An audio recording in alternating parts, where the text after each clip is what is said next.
और चलिए अब शुरू करते हैं खबरें विस्तार से। जयपुर के शहीद स्मारक पर अपनी मांगों को लेकर भूख हड़ताल पर बैठे पीटीआई भर्ती 2018 की चयनित अभ्यर्थियों पर पुलिस ने लाठीचार्ज कर दिया, जिसमें लगभग 12 से ज्यादा अभ्यर्थी घायल हो गए।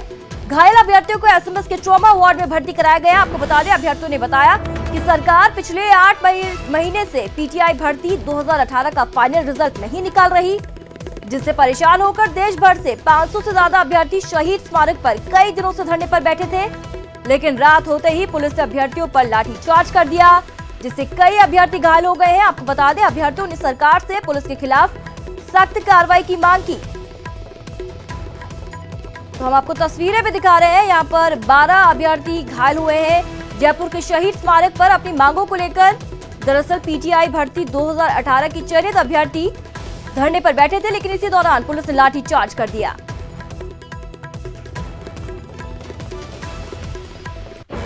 तरीके से बैठने के बावजूद भी हम लोगों के साथ लाठीचार्ज हुआ।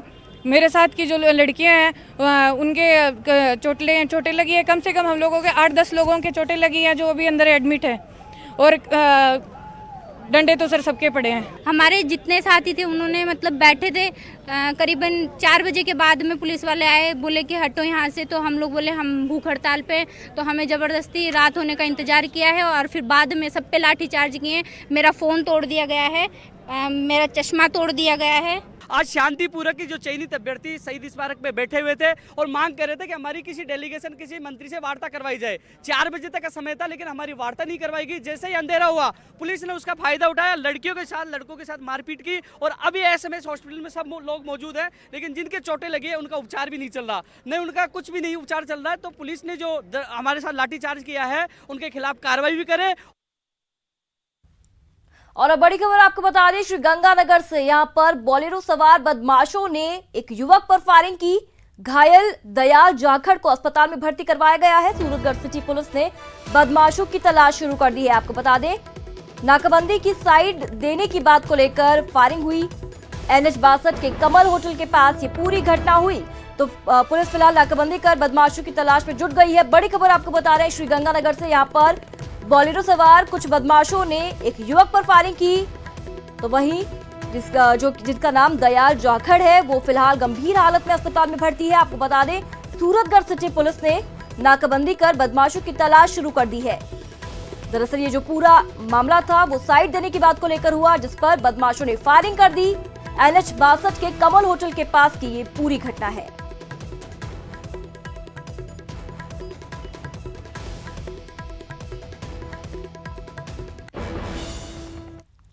और अब बात सड़क पर छिड़े संग्राम की, जिसे देखकर आप भी पूछेंगे ये क्या हो रहा है।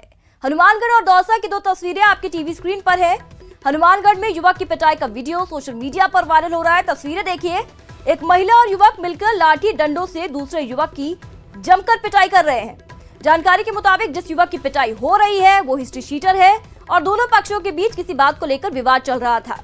तो वहीं दूसरी तस्वीर जो हम आपको दिखा रहे हैं वो दौसा की है, जहां अस्पताल में कुछ लोगों ने जेब कतरे को पकड़ लिया और उसकी जमकर पिटाई की। बाद में आरोपियों को पुलिस के हवाले कर दिया गया, जिससे पूछताछ की जा रही है।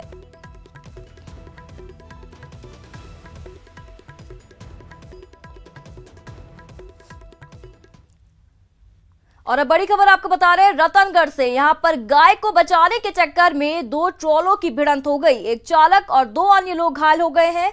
हादसे को देखने पहुंचे कांस्टेबल को बोलेरो ने टक्कर मार दी। कांस्टेबल को इसमें हल्की चोटें आई हैं। टक्कर के बाद बोलेरो पलट गई। शराब के नशे में बताया जा रहा है बोलेरो चालक। तो बड़ी खबर आपको बताएं रतनगढ़ से, जहां पर गाय को बचाने के चक्कर में 2 ट्रॉलों की भिड़ंत हुई। एक चालक और 2 अन्य लोग इस पूरे हादसे में घायल हुए। हादसे को देखने जब कांस्टेबल पहुंचे तो बोलेरो ने टक्कर मार दी कांस्टेबल को, जिसके चलते हल्की चोटें आई हैं। टक्कर के बाद बोलेरो पलट गई। शराब के नशे में बताया जा रहा है बोलेरो चालक।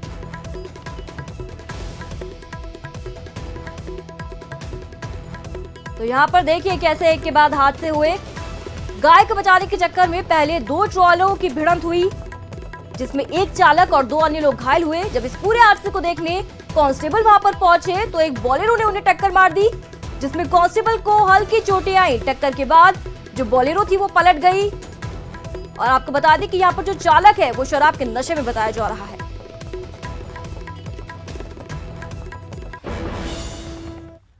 और अब बड़ी खबर आपको बता दें, पाली से करंट की चपेट में एक किशोर आ गया है। हादसे में किशोर गंभीर रूप से घायल है। बोर्ड में पिन डालते वक्त यह हादसा हुआ। घायल राहुल को जोधपुर रेफर किया गया है। रोहट कस्बे की ये पूरी घटना। तो यहाँ पर एक किशोर करंट की चपेट में आ गया। खबर पाली से, जहां पर हादसे में किशोर गंभीर रूप से घायल हुआ है। दरअसल वो बोर्ड में यहाँ पर पिन डाल रहा था और इसी दौरान करंट लगने से वो झुलस गया। तो वहीं राहुल को फिलहाल जोधपुर रेफर किया गया है। रोहट कस्बे की ये पूरी घटना।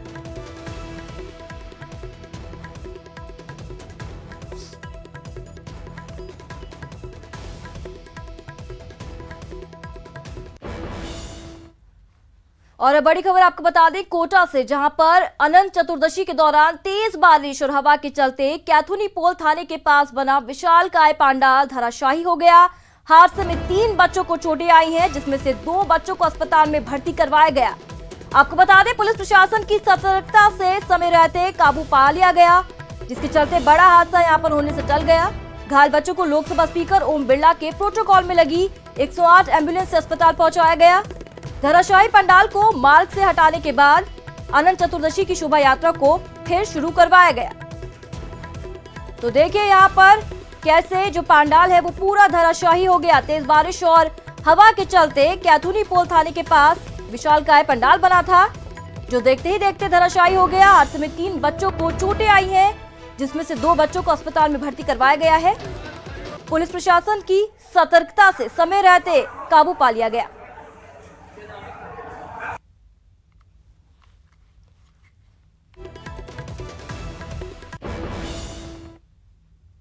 तो आपको बता दें कि कोटा में मौसम ने जबरदस्त करवट ली और बादल तेज हवाओं के साथ जमकर बरसे। बारिश का दौर रात तक जारी रहा। शहर के कई निचले इलाकों में बरसाती नालों का पानी भर गया है। करीब 40 किलोमीटर प्रति घंटे की रफ्तार से चली हवाओं और बारिश के कारण शहर के कई इलाकों की बिजली गुल रही। मौसम विभाग के मुताबिक शहर में 3.5 घंटे में 79 mm बारिश दर्ज हो गई, जो कि 3 इंच से ज्यादा रही।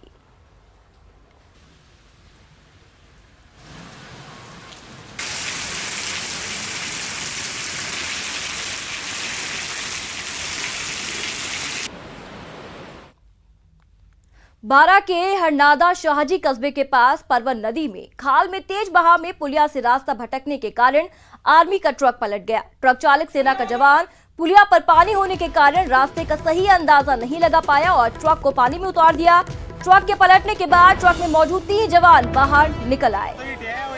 तो तस्वीरें देखिए, तस्वीरें बेहद डराने वाली। बारा के हरनादा शाहजी कस्बे के पास परवन नदी में खाल में तेज बहाव में पुलिया के रास्ता भटकने के कारण आर्मी का ट्रक पलट गया।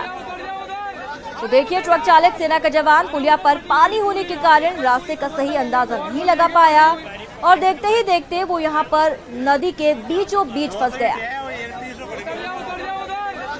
हालांकि बाद में ट्रक में मौजूद 3 जवान बाहर निकल आए। तो आप देख सकते हैं ट्रक के ऊपर किस तरीके से जो आर्मी के जवान है वो मौजूद है।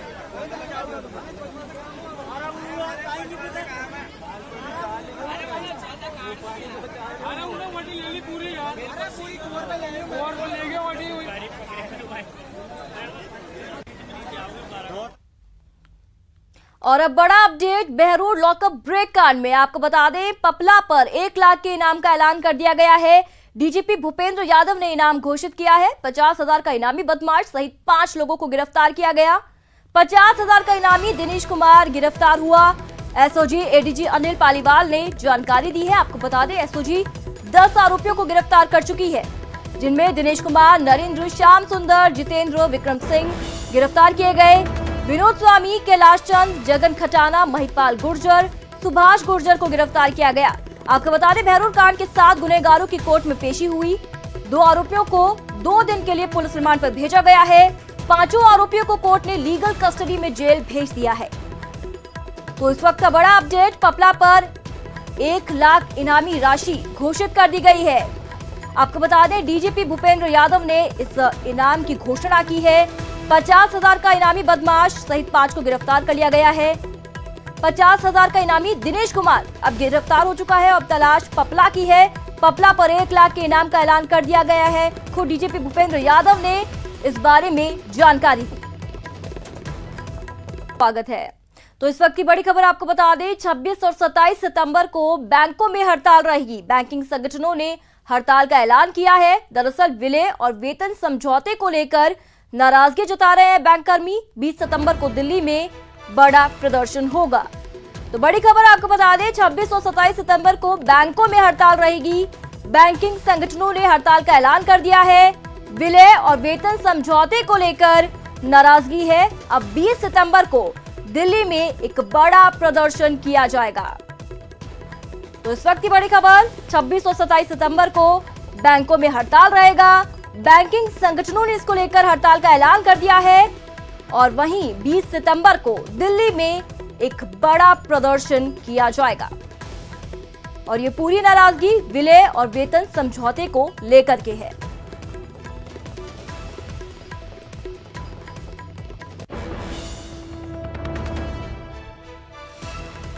तो आपको बता दें, यहां पर 26 और 27 सितंबर को बैंकों में हड़ताल रहेगी। बैंकिंग संगठनों ने इसका ऐलान कर दिया है। विलय और वेतन समझौते को लेकर नाराजगी जताई जा रही है। दरअसल उनका मानना है कि ये फैसला उनके हित में नहीं है। 20 सितंबर को दिल्ली में इसी को लेकर एक बड़ा प्रदर्शन किया जाएगा। केंद्र सरकार को चेताया जाएगा। तो 26 और 27 सितंबर को बैंकों में हड़ताल रहेगी। इसको लेकर बैंकिंग संगठनों ने हड़ताल का ऐलान भी कर दिया है।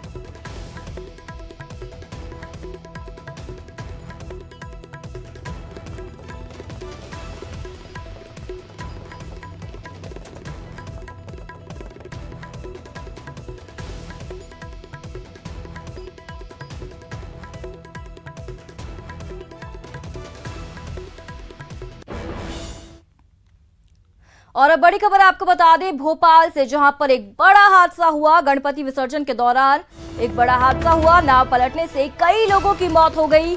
खटलापुरा में नाव पलटने से ये पूरा हादसा हुआ। पिपलानी 100 क्वार्टर के लोग थे। भोपाल गणपति विसर्जन के दौरान ये बड़ा हादसा हुआ है। हादसे में 11 लोगों की मौत। तो वहीं आपको बता दें, 19 लोग नाव में सवार थे। 11 लोगों के शव निकाल लिए गए हैं। रात 3 बजे यह हादसा हुआ। तस्वीरें आप देख सकते हैं किस तरीके से यहां पर बचाव कार्य चल रहा है। 11 लोगों के अब तक शव मिल चुके हैं। तो एक बेहद दुखद खबर, विसर्जन के दौरान ये पूरा हादसा हुआ। भोपाल से हम आपको बड़ी खबर बता रहे हैं। गणपति विसर्जन के दौरान नाव पलट गई, जिसमें 19 लोग सवार थे। आपको बता दें, जिसमें से अब तक 11 लोगों के शव मिल चुके हैं। तो वहीं बाकी लोगों की तलाश की जा रही है। एक बड़ा हादसा यहां पर देखने को मिला। ये बहुत ही दुखद घटना है, हृदय विदारक घटना है कि हमारी भोली भाली पब्लिक प्रातः सुबह 4:30-5 बजे करीब बोट कैप्साइज हुई है। अब किन परिस्थितियों में हुई ये तो बात की बात है, परंतु अभी हमारा जो लक्ष्य है कि जो बॉडीज पानी के अंदर हैं उनको निकाला जाए। और अभी तक एसडीआरएफ, होमगार्ड और एनडीआरएफ की टीम ने 11 डेड बॉडीज निकाली हैं, जिसमें बच्चे भी हैं, युवक भी हैं और कुछ बॉडीज और बता रहे लोग हैं, उनको हम निकालने में पूरी टीम लगी हुई है। मुझे उम्मीद है कि हम उनको रिट्रीव करने में, निकालने में कोई कोर कसर नहीं छोड़ेंगे। किस तरीके की घटना हुई? नाव में ज़्यादा लोग सवार थे कि नहीं, ये चीज़ें हम अब जब चक्षुदर्शी जो लोग हैं उनसे पूछ के बाद में पता चलेगा। अभी तो हमारा लक्ष्य ये है कि जितने लोग अभी पानी के अंदर हैं उनको ससम्मान निकालें और उनके परिजनों को सौंपें। तो 11 डेड बॉडीज अभी तक निकाली जा चुकी हैं और नगर निगम, होमगार्ड्स, एसडीआरएफ, एनडीआरएफ, पुलिस सभी मुस्तैदी से अपनी ड्यूटी कर रही है यहाँ पर। मुझे उम्मीद है कि हम इस जो लक्ष्य हमारा भी है इसको पूरा करने में कोई कसर नहीं छोड़ेंगे हम। धन्यवाद। और अब बड़ी खबर आपको बता दें, कांग्रेस शासित मुख्यमंत्री की बैठक होगी आज। सोनिया गांधी सीएम के साथ बैठक करेंगी। शाम 5:30 बजे कांग्रेस की बैठक होगी। उपचुनाव और निकाय चुनाव समेत सरकार के कामकाज पर इस दौरान चर्चा होगी। तो यहां पर सोनिया गांधी सभी मुख्यमंत्रियों की बैठक करेंगी। कांग्रेस शासित मुख्यमंत्रियों की बैठक आज होनी है। आपको बता दें, शाम 5:30 बजे का वक्त रखा गया है। उपचुनाव और निकाय चुनाव समेत सरकार के कामकाज पर इस दौरान चर्चा होगी। तो कल भी एक बैठक हुई थी जहां पर सभी प्रदेशाध्यक्ष और मुख्यमंत्री मौजूद रहे थे और आज सभी मुख्यमंत्रियों के साथ सोनिया गांधी की बैठक।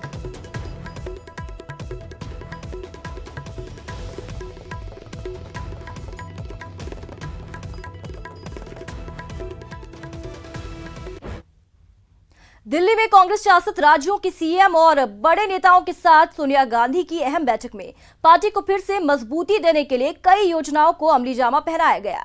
जमीनी कार्यकर्ताओं से जुड़कर पार्टी को मजबूत करने का प्लान तैयार किया गया। ये रिपोर्ट देखिए। सोनिया की शक्ति, कांग्रेस में जान फूंकने का प्लान। सोनिया की शक्ति, कांग्रेस में आएगी ताकत। लगातार 2 लोकसभा चुनाव में 50 पर सिमटने और राहुल गांधी के पद त्याग के बाद हार की हताशा से पार्टी को बाहर निकालने के लिए फिर सोनिया गांधी को ही कमान संभालनी पड़ी। पार्टी के बड़े नेताओं के साथ मंथन में अंतरिम अध्यक्ष सोनिया गांधी ने कांग्रेस की जमीन मजबूत करने के लिए कार्यकर्ताओं को जमीन से जोड़ने की नसीहत दी। सोनिया जी ने एक चीज और साफ तौर से कहा कि नेताओं को, कांग्रेस के कार्यकर्ताओं को सिर्फ सोशल मीडिया या ट्विटर पे काम नहीं करना पड़ेगा, पर देश की जनता और गांव तक और गरीब तक पहुंचने की जरूरत है।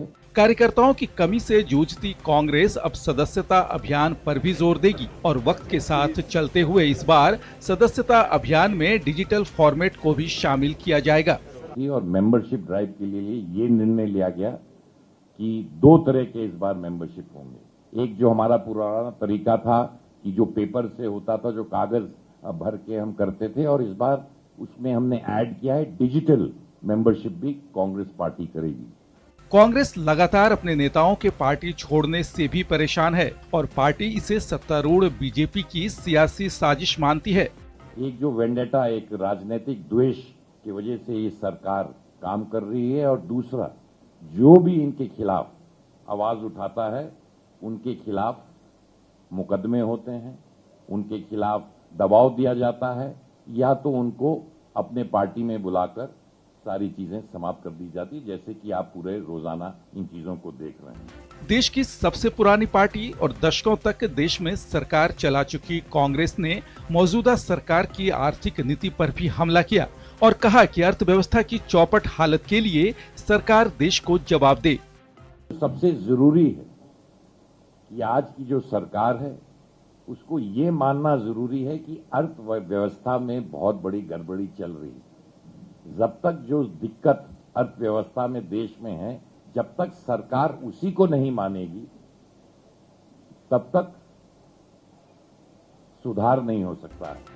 लगातार हार और राज्य दर राज्य सिकुड़ती कांग्रेस के लिए महाराष्ट्र, हरियाणा और झारखंड के विधानसभा चुनाव की खासी अहमियत है, लेकिन पार्टी की नजर राजस्थान और मध्य प्रदेश जैसे राज्यों पर ज्यादा है, जहां उसकी सरकार है, और इन राज्यों में कांग्रेस सरकार का कामकाज ही अगले राज्यों में कांग्रेस की वापसी करा सकती है। कांग्रेस अध्यक्ष सोनिया गांधी ने कार्यकर्ताओं का उत्साह बढ़ाया और साथ ही केंद्र सरकार को आर्थिक मोर्चे पर घेरने के निर्देश दिए। कैमरामैन नरेश के साथ नई दिल्ली से अशरफ काज़मी, न्यूज़ 18। एक ऐसी सच्ची कहानी जिस पर आपको भरोसा नहीं होगा, जल्द आ रहा है।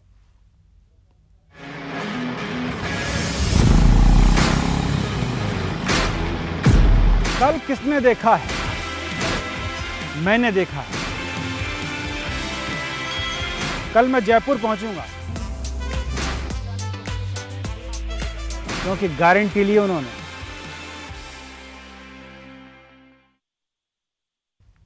और अब बड़ी खबर आपको बता दें, राजस्थानी भाषा को मान्यता का मुद्दा एक बार फिर गरमाया है। सीएम गहलोत ने प्रधानमंत्री नरेंद्र मोदी को एक चिट्ठी लिखी, भाषा को संविधान की 8वीं अनुसूची में शामिल करने का अनुरोध किया है। राजस्थान विधानसभा ने 2003 में संकल्प पारित कर केंद्र को पत्र भेजा था। आपको बता दें, गहलोत ने 2003 के संकल्प पर कार्यवाही कर मान्यता देने का आग्रह किया।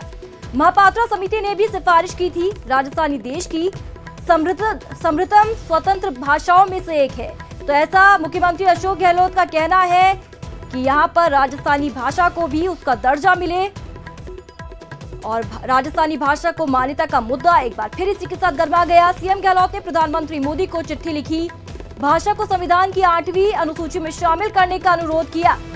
आपको बता दें, राजस्थान विधानसभा ने 2003 में संकल्प पारित कर केंद्र को भेजा था। गहलोत ने 2003 के संकल्प पर कार्यवाही कर मान्यता देने का आग्रह किया है।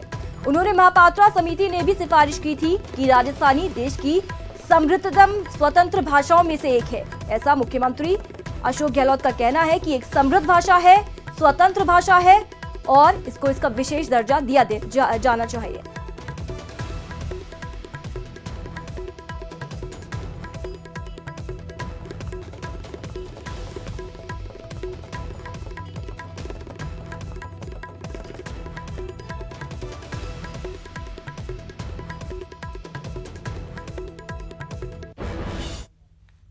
तो वहीं डिप्टी सीएम सचिन पायलट ने भी दिल्ली में सोनिया गांधी से मुलाकात की। आइए सुनाते हैं मुलाकात के बाद पायलट ने क्या कुछ कहा। इश्यूज पर, संगठन के बारे में, आने वाले समय में जो रूपरेखा हम तैयार कर रहे हैं संगठन के लिए, उस पर चर्चा की है। सरकार के बारे में चर्चा की है और मुझे लगा एक अच्छी सार्थक विस्तार से आज हमारी मुलाकात हुई है। सभी पहलुओं पर हमने खुलकर आज बात करी है। अच्छी मीटिंग हुई है। मैंने तो सोनिया गांधी जी राजस्थान को बहुत अच्छी तरह जानती हैं और प्रदेश में और कांग्रेस को हम लोग कैसे आगे मजबूत कर सकते हैं, क्योंकि निकाय के चुनाव आ रहे हैं, नगर निकाय के, उस पर हमने चर्चा करी है। और मैंने एक पार्टी का जो रोड मैप है, कैसे हम संगठन को बूथ लेवल पर सत्ता में होने के बावजूद भी और मजबूत कैसे कर सकते हैं, बाकी राज्यों में चुनाव हैं, हरियाणा में, महाराष्ट्र में, झारखंड पे, उस पर भी चर्चा हुई है। और हमने कहा कि राजस्थान के तमाम लोग जितना ज़्यादा हो सकता है उतनी मेहनत और मदद करेंगे कांग्रेस पार्टी की इन तीनों चारों राज्यों के अंदर। बहुत जल्द हम लोग अलग अलग प्रोग्राम्स करेंगे, पीसीसी की तरफ से होगा, जिलों में होगा। केंद्र सरकार ने जो अर्थव्यवस्था के हालत बुरे किए हैं उस पर जनता को जागरूक करेंगे। महंगाई है, बेरोजगारी है, जो आर्थिक मंदी आई है, उसको लेकर व्यापक रूप से हम लोग कार्यक्रम करेंगे।